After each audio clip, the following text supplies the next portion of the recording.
Hey there everybody, it's Mike DiLisio. Today I'm going to be taking a look at the solo mode for Bandada from designer Chase Estep and publisher Runneman Games. In Bandada, you are playing a photographer who is trying to take a picture of the most beautiful birds by attracting them with their favorite types of food, which in this game are represented by dice. The birds are represented by cards. This is a 1 or 2 player game, and there are actually 2 different solo variants. So we'll head over to the table. I'll show you briefly how those 2 modes work. We'll come back here and I'll let you know what I think.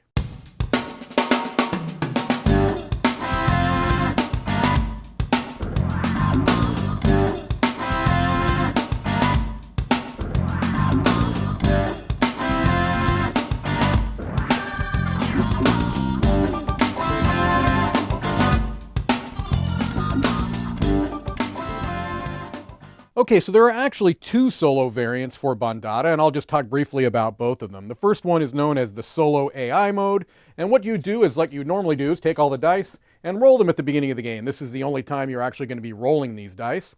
So I go ahead and put them on the corresponding spots. I tend to put them in ascending order, although you don't necessarily need to. I don't know, for some reason it just makes me feel better. So you go ahead and you place these dice out on the corresponding spots.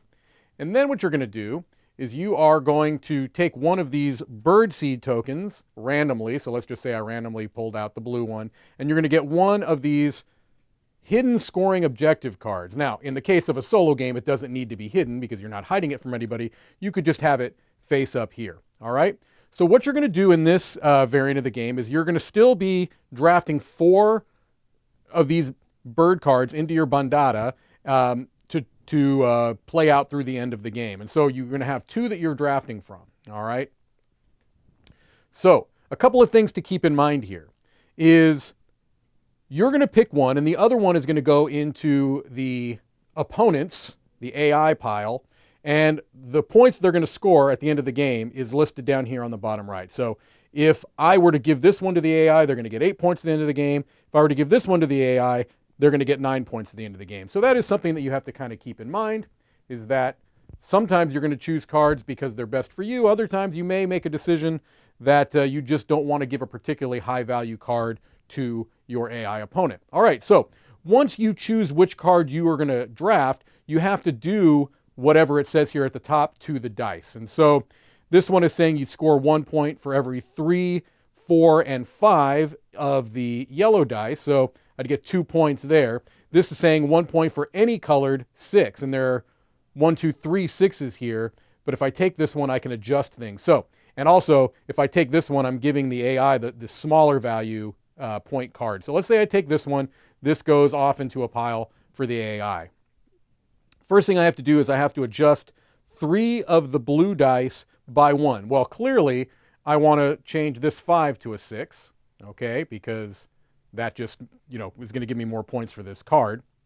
And then I have to adjust 2 more plus 1. So let's say that I definitely wouldn't want to change those. Let's say I made this a 3 and I made this a 4, okay? Because I know in future rounds, I'm going to be scoring this card again, and I want to keep getting to 6s for this card. Now that may be at cross purposes with other cards I get later. That's just something you have to keep in mind. All right, so that is that round. So now I'm going to score the point. So 1 point for any colored 6. I've got 1, 2, 3, 4 there. I'd go ahead and put my score tracker there. You're going to continue to do this. Drafting cards, giving other cards to the AI, adjusting dice, and you're going to score every card at the end of each round. And so basically this card is going to score 4 times. So you have to kind of keep that in mind. The way that this birdseed token works is that this, like I said, just was randomly the blue one. You can use this in a couple of different ways. You can always use it to add +1 or -1 to a blue die, or you can basically spend this as a one-time use to replace one of the cards in your Bandada with the top card of this deck if you have a card that just is not working for your scoring, okay? So you've been placing cards in the AI pile. I'm just grabbing 4 cards here. You've been scoring throughout the game. The other thing that you're going to do is you're going to add your hidden scoring objective, the highest of these 2, to your score, and you're going to just take the top card of the deck and add this to the AI score, in this case 10.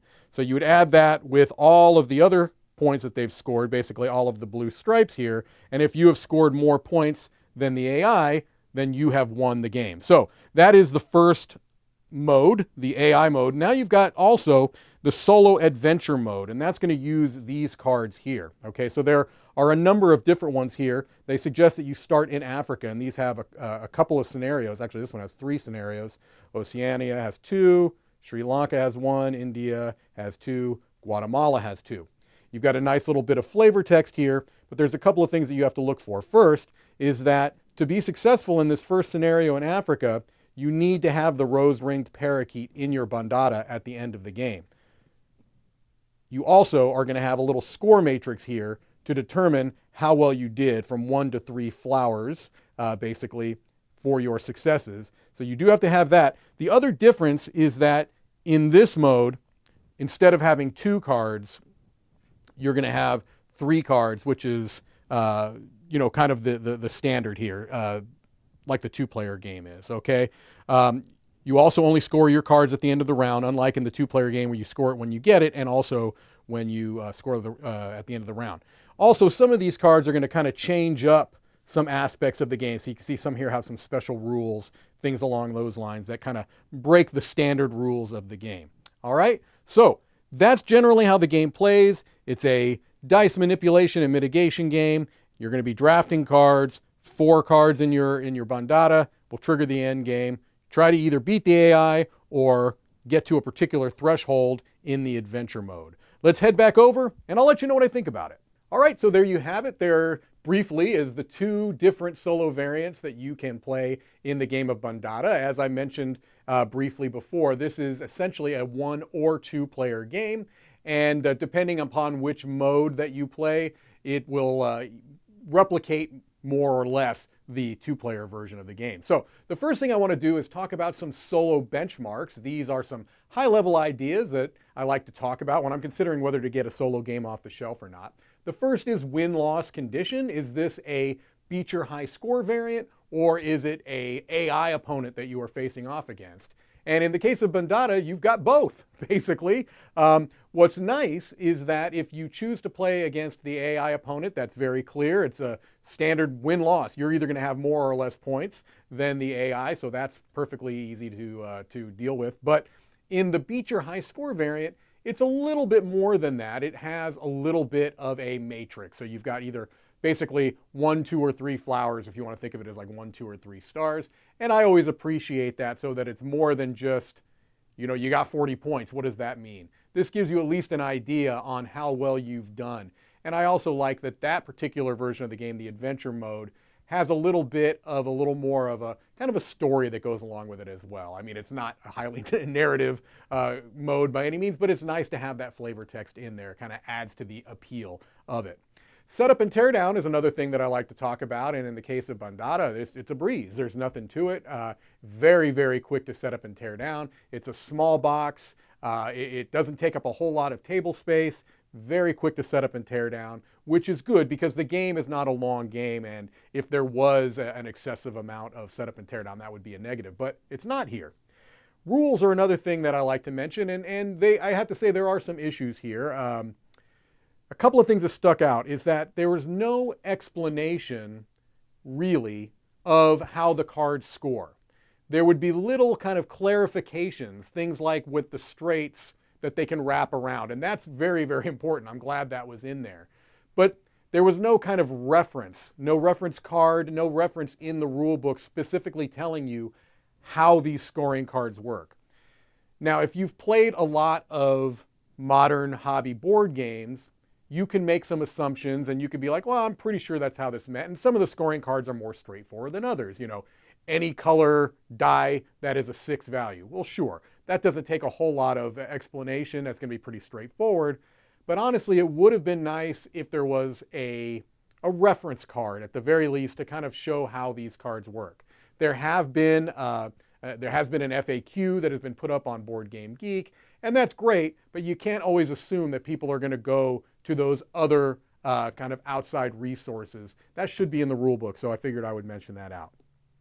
Art and components is the next thing I want to discuss.